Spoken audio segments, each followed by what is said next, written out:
उत्तर प्रदेश में 2024 तक जाइए मेरठ, आप जाइए लखीमपुर, उसमें हिंदुओं के जितने एनकाउंटर हुए हैं उसमें मैं जाति वाइज डेटा आपको बता देती हूँ।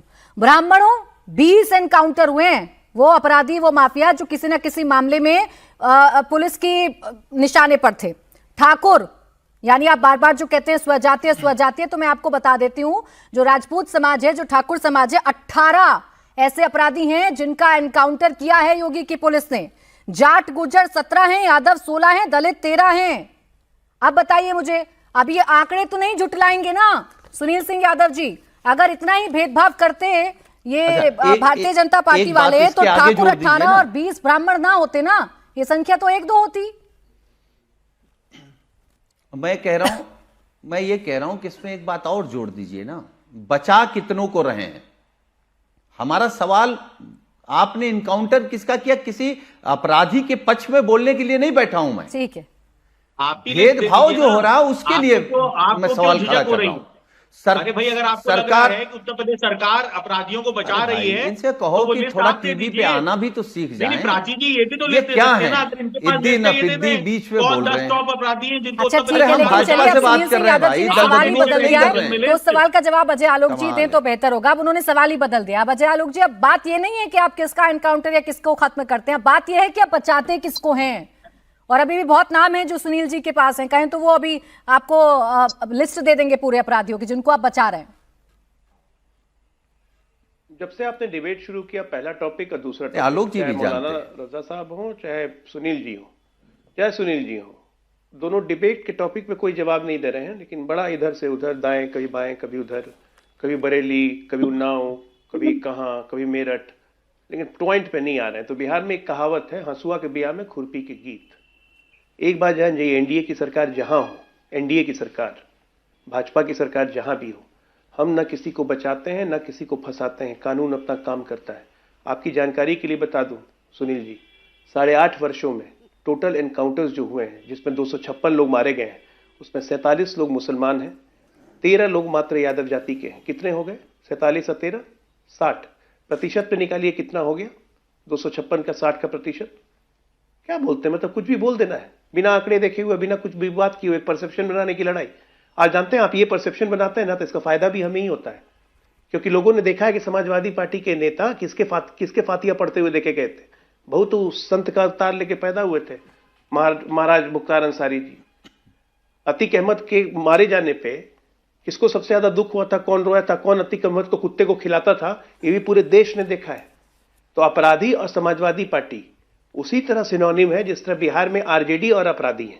तो आप लोग अपने आप पीछा नहीं छुड़ा सकते हैं। चक्कर है कि आप पीछा छुड़ाएंगे तो आप मर जाइएगा, क्योंकि आप शेर की सवारी कर रहे हैं। जिसने अपराध का साथ लिया राजनीति में, वो कभी अपराध का साथ नहीं छोड़ सकता। अब रुकिए, अब वक्त आ गया है सुनील सिंह यादव जी, तो वही अपराधी मार देगा। सुनील सिंह यादव जी, अब रात से पर्दा उठा दीजिए, वो लिस्ट थमा दीजिए अजय आलोक जी को, जो सिर्फ आपके पास है, किसी के पास नहीं है, जिसमें पता चले कि ये अपराधियों को कैसे बचाते हैं। देखिए प्राची जी, मेरे केवल 2 सवाल हैं आलोक जी से। एक तो पहला ये, क्योंकि आलोक जी बहुत बुद्धिजीवी हैं और मुझे लगता है कि बाईमानदारी वो इस दोनों सवालों का जवाब देंगे। एक तो ये कि पूरे देश में कोई एक ऐसा मुख्यमंत्री का नाम बता दें जिसने अपने ऊपर से आपराधिक मुकदमे खुद मुख्यमंत्री बनने के बाद वापस कर लिए हों। दूसरा, उत्तर प्रदेश में अपराधियों की सूची टॉप 20 ही मैं मान लेता हूं, आप जारी कर दीजिए, पूरा देश दुनिया जान जाएगी कि उत्तर प्रदेश में सबसे बड़े अपराधी किस जाति और धर्म के हैं। बस 2 ही सवाल हैं। अब मेरा सवाल तो ले लीजिए, इस पर इधर उधर मत घुमाइएगा। अब मेरा इसके सवाल दोनों तो के जवाब दे दीजिए। चलिए, आपके सवाल नोटेड हो गए और दोनों सवालों के जवाब में अजय आलोक जी दे देंगे। अब आप बता दीजिए, वो लिस्ट आप ही दे दीजिए, वो आप ही बता दीजिए अजय आलोक जी को कि कौन से नाम है जिनको ये बचाते हैं, जानबूझकर बचाते हैं। देखिए प्राची जी, क्योंकि ये सूची अपराधियों की पुलिस विभाग के पास, गृह विभाग के पास होती है, सरकारों के पास होती है।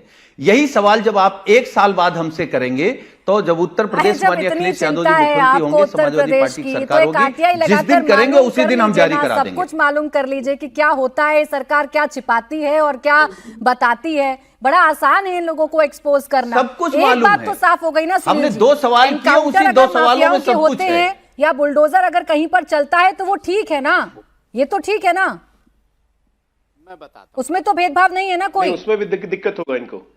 देखिए अपराधियों को नहीं काउंटर जो टिप्पणी सर्वोच्च न्यायालय ने बुलडोजर को लेकर के की है, माननीय हाई कोर्ट ने की है, वो भी देश जानता है।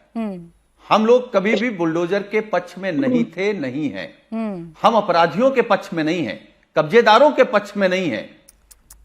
लेकिन मेरे जो 2 सवाल हैं उसका उत्तर जरूर ले लीजिएगा। अच्छा चले ठीक है, आपने कोर्ट का जिक्र कर दिया, मैं कोर्ट की भी गाइडलाइन आपको बता देती हूं। उन्होंने साफ कहा था गाइडलाइन देते हुए सुप्रीम कोर्ट ने, हमारी गाइडलाइन अवैध अतिक्रमण जैसे सड़कों या नदी के किनारे पर किए गए अवैध निर्माण के लिए नहीं है। 15 दिन का नोटिस दिया जाना चाहिए, ये सुप्रीम कोर्ट ने कहा था। तो सुप्रीम कोर्ट ने बुलडोजर पर रोक नहीं लगाई थी सुनील सिंह यादव जी। मेरा प्रश्न फिर रह गया, कार्रवाई हो रही है वो सही है या गलत है, या इसमें धर्म जाति कैसे ढूंढते हैं ये भी आपने नहीं बताया।